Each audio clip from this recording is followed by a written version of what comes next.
we're always looking years in advance on like what technologies do we want to bring to market, what is the feel, what is the focus, what is the color, the material, the feel that we want to bring, and how is that package going to look. When people, like other people far away, they can recognize that is an HTC product. So in this one, we create this red band. So we can say this is a design feature, but this has function. We wanted to go as thin as possible on EVO. And so we wanted to do that without sacrificing the kickstand. I mean, to create this device, we had to take experts from all over the place, from materials, from design, from mechanical engineering, antenna technology, battery technology, and pull them all together. We had to choose a material that didn't sacrifice the strength of the kickstand. It uses a really unique aluminum alloy. It's used a lot in airplane and spacecraft structures because its strength is so high, but yet its weight is also very low. It goes through a series of hardening processes that bring its properties up to a level that most aluminum alloys can't even achieve. It's like a very different from other competitor. It's LTE, it's an 8 megapixel camera with the f2.0, it's a 1.5 gigahertz processor, it's a kickstand. All these things squeeze into a device that has to be thinner, it has to be more beautiful, it has to be sexier than any EVO before it.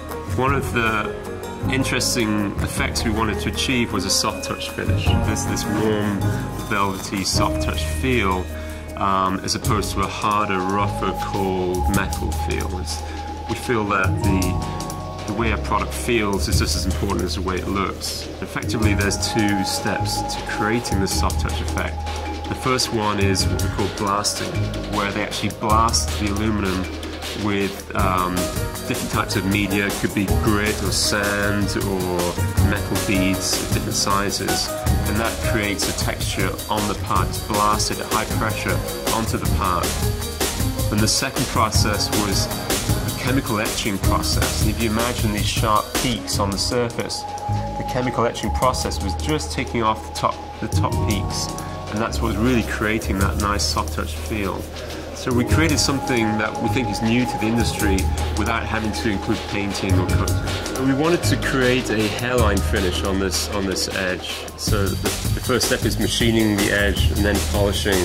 The real challenge is getting a consistent hairline all the way around both the radius as well as these straight edges. So what we ended up developing was a process of a second anodizing step, which didn't actually affect this dark grey color, but we didn't have to protect it. On this one, we try a lot of different detail. Seems like two part, but no, this is one part. You cannot find a potting line. Wow, that is magical.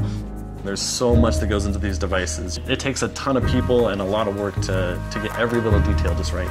All in all, we're using about up to 100 different custom designed machine cutters to create all the features and the geometry that we need to go into the final unibody shape. We wanted people to pick it up and not feel that it's hard or sharp or rough or metallic, but for it to feel comfortable and warm and something that people actually want to hold. If the user watch a movie, it just focus the movie.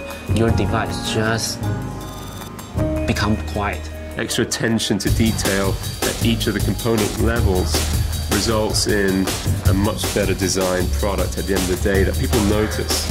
I think that's one of the really cool things about this kickstand is that it's very simple, yet a lot goes into its construction. Everybody on the team, including myself, is really excited for how it turned out, and everybody's lining up for their own. You know, it's the one I want in my pocket.